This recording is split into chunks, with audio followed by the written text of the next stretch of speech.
संसद के winter session के पहले दिन ही कृषि कानून वापसी बिल दोनों सदनों में पास।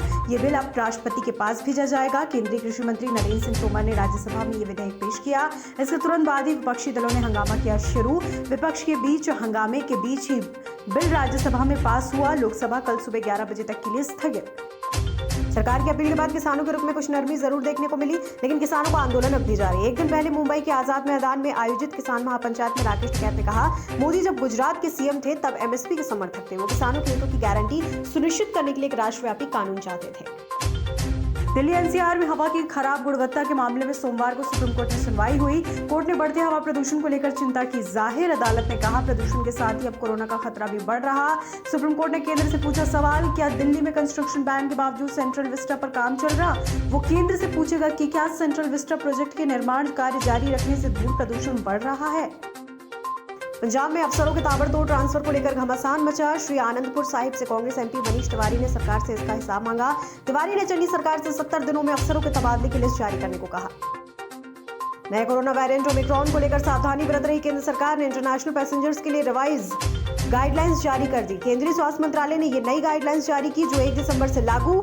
इसके मुताबिक अब इंटरनेशनल पैसेंजर को सफर शुरू करने से पहले अपनी ट्रैवल हिस्ट्री और नेगेटिव RT-PCR रिपोर्ट केंद्र सरकार के एयर सुविधा पोर्टल पर अपलोड करनी होगी।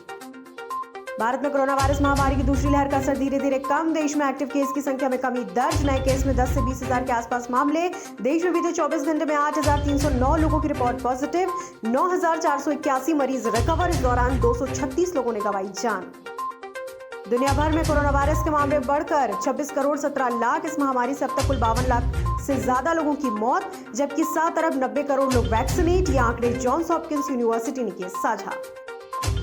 दिवालिया होने की कगार पर खड़े पाकिस्तान का सऊदी अरब ने एक तरह से मजाक बनाया। प्रधानमंत्री इमरान खान की सऊदी अरब यात्रा को 1 महीने से ज्यादा गुजरा।